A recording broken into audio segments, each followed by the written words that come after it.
ñaan yàlla mu dolli jàmm ci réew mi di rafetlu bu baax nag décision bi nga xam ne président jël na ko ci ñàkk présenté wu 3e mandat fii lañ daan toog ne du dëgg du yoon te kenn waru koo tànte ci réew mi te bu waxoon ne dama koy def tamit fii la ñuy taxawaat ne amu ci droit te tegu ko ci yoon waaye alhamdulilah rabbil alamina nee na du ko def donte ñu ko wër ñu bare nee nañ ko woon def ko sañ nga ko mën nga ko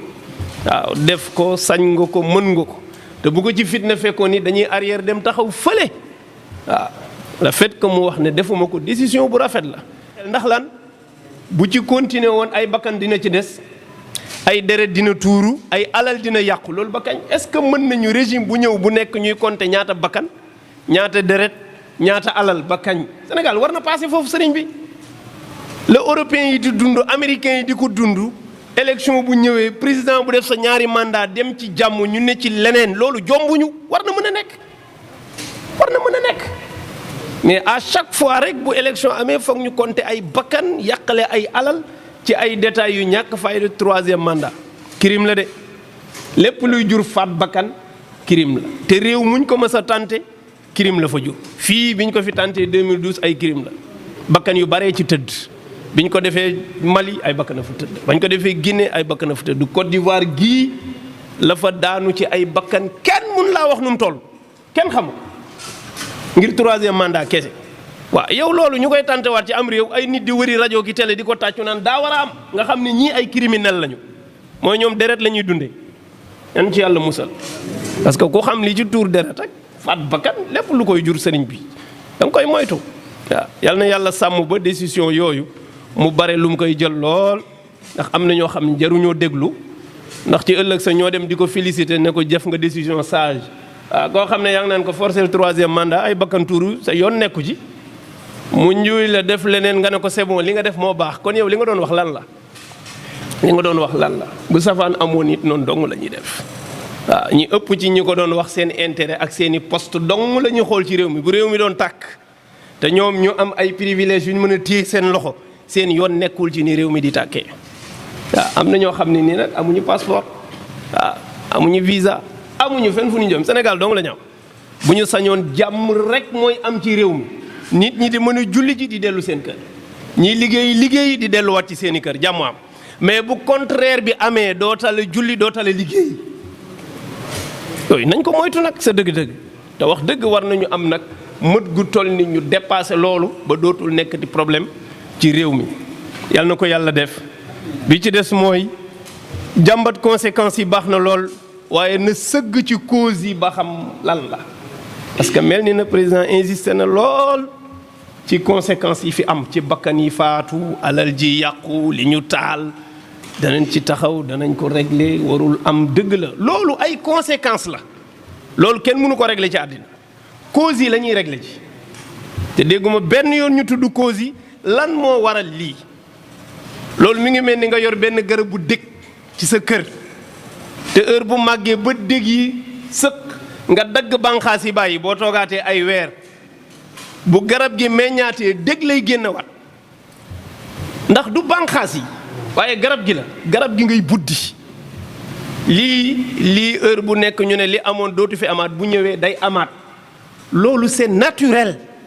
tant que cause bi dañul ay bakkan du dañ di faatu ay alal di yàqu noonu la àddina tëddee moo tax sunu borom di wax ne wattu leen fitna ñu ne lu tax mu ne du yem ci bopp borom wattaqu fitnatan laa tusibanna alladina zalamu minkum xaasatan mooy dana am ñu ciy loru te seen yoon du ci nekk te loolu mënut a ñàkk lu tax cause bi am foog mu jur ay conséquences kon yaakaar naa ne cause yi jar na président bàyyi ci xel bu baax li ko fi desee mu war a dem mu sëgg ci yii waral fitna yii di am mu bañ di amati te jàpp naa ne ba ca ëpp solo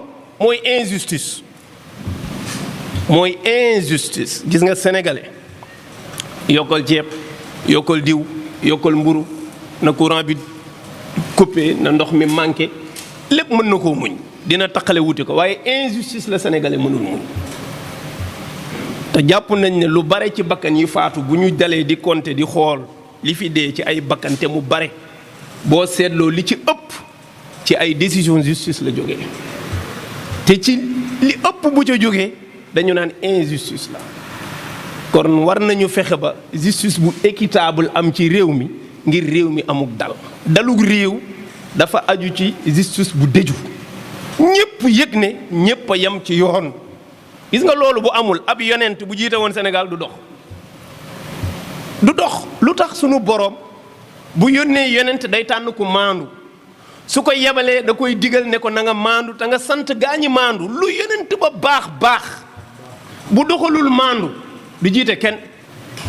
maandu te googu nag bu amul kenn mënu laa garantil ne jàmm day am man maa la wax loolu. su ko defee loolu mu sëgg ci mu góorgóorlu ci ñu yëg ne nit war na mën a am jaaxle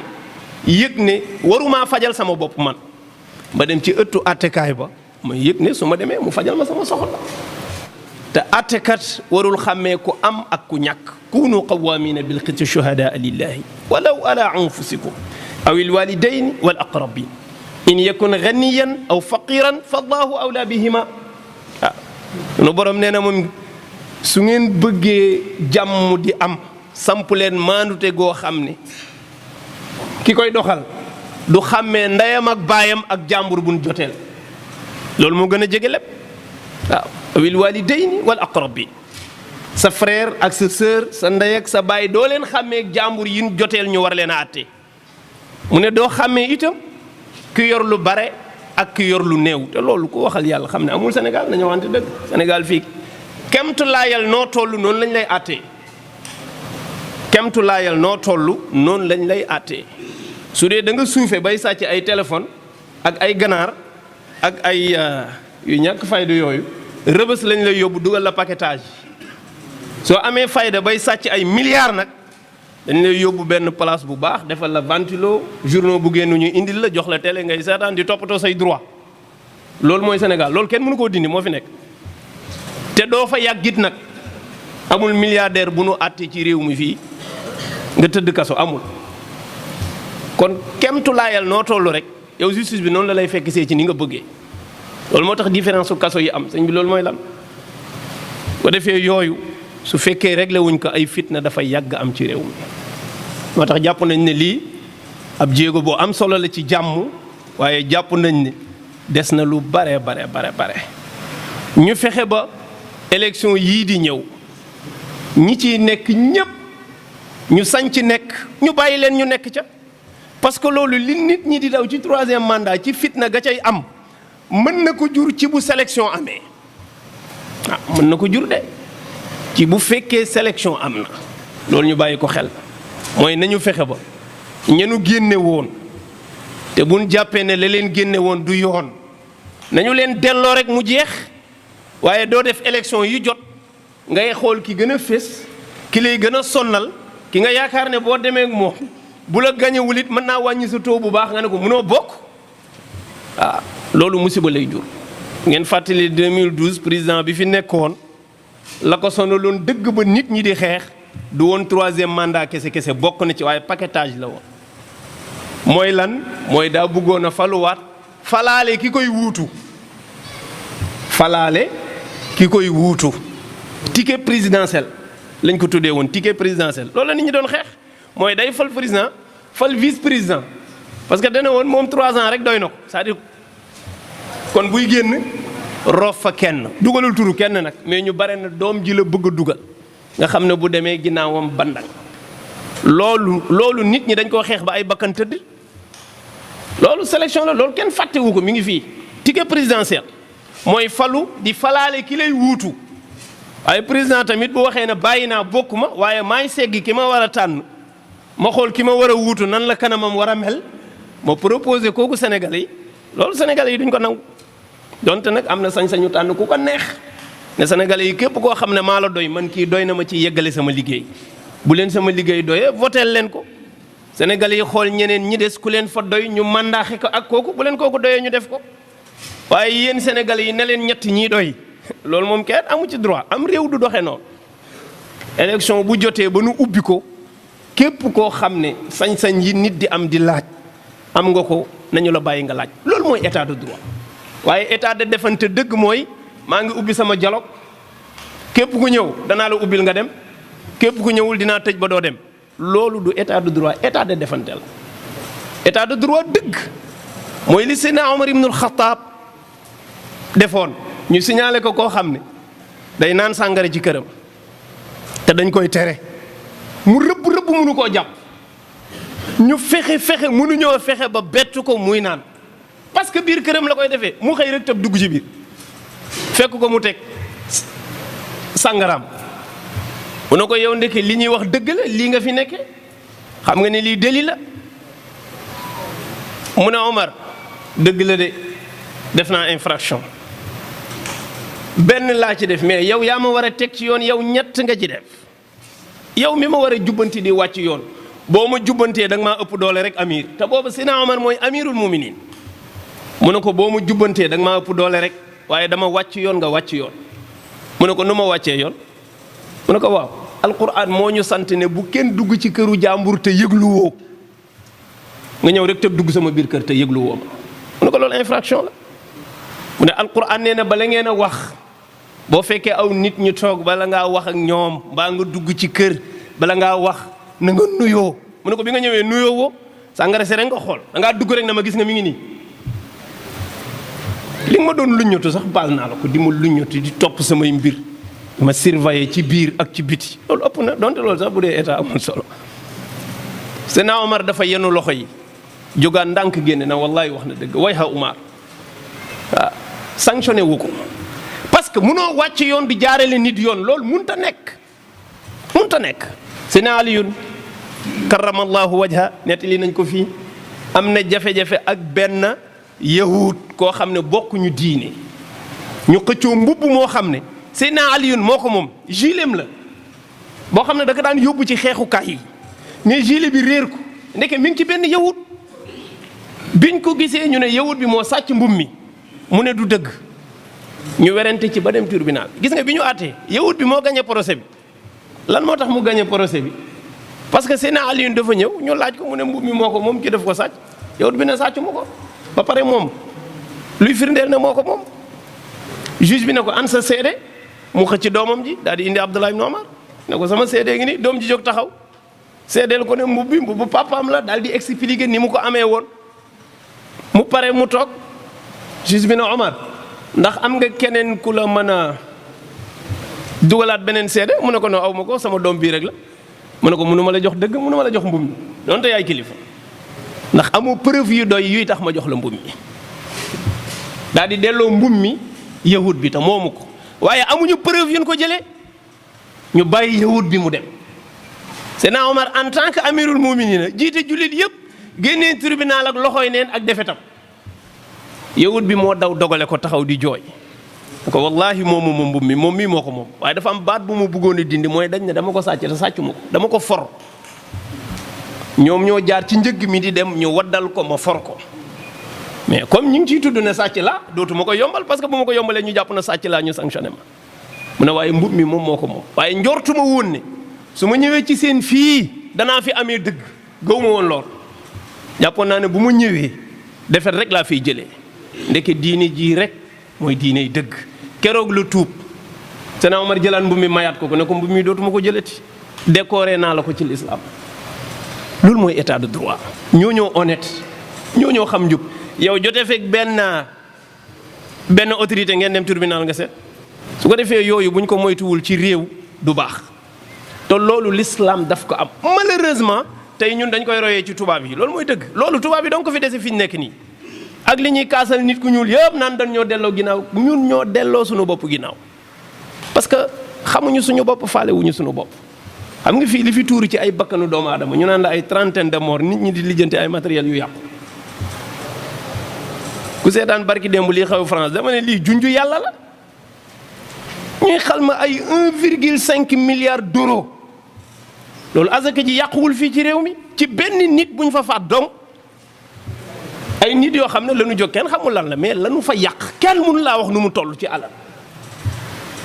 waaye ba léegi dégguñu fa force occulte dégguñu fa terroriste dégguñu fa yo parce que xam nañ ne doomi réew ma ñoo ko yàq ni ay doomu réew mi yàqee li fi nekk loolu bu ñu ko ñemewul du baax de li fiy yàq ay sénégalais lañ nan nga leen di sanctionner la ñuy seet waaye ay sénégalais ñoo mer di def loolu ni mu amee ay français yu mer di def loolu waaye bakkan ba tax na la ñuy yàq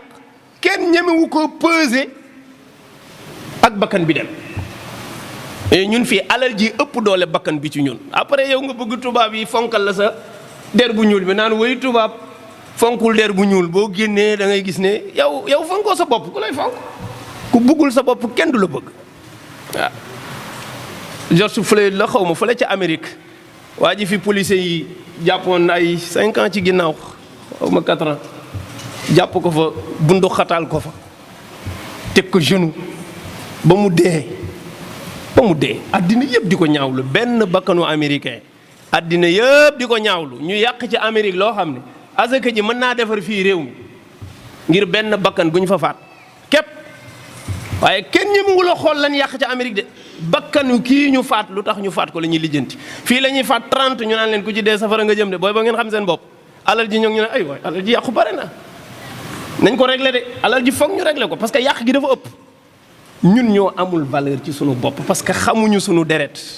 xamuñu ko ñun matériel la ñu jàpp ne moo ëpp sunu bakken yii moo tax nit sañu yore fetalam mbaa paakaam dogale la fii rey la jël sa alal parce que sa bakkan foorul ci moom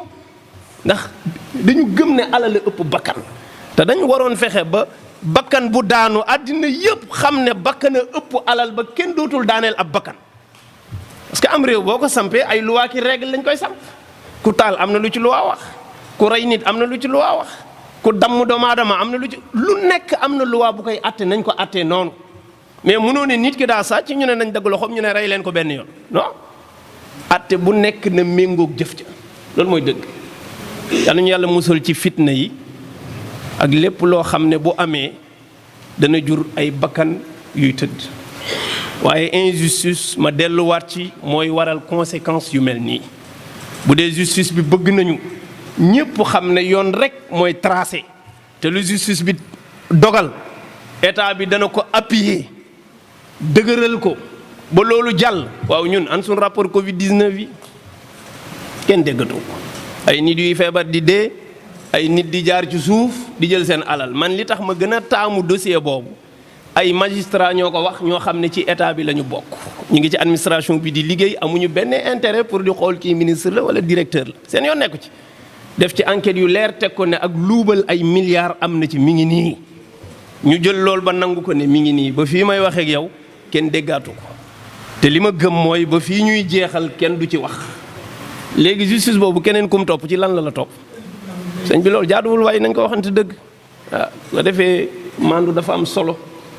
te jàpp naa ne mooy jur jàmm yàlla nañu yàlla defal nawetu barke yàlla nañu yàlla defalal nawetu barke ndox moo xam ne bu ñëwee du lor te la muy jëriñ dana bare lool ba ñëpp mën ci jërëm mbaa bu dee lorit la muy lor du bare yàlla na yàlla yërëmal ñu soy woy jiitu yëpp asalaamaaleykum wa rahmatullah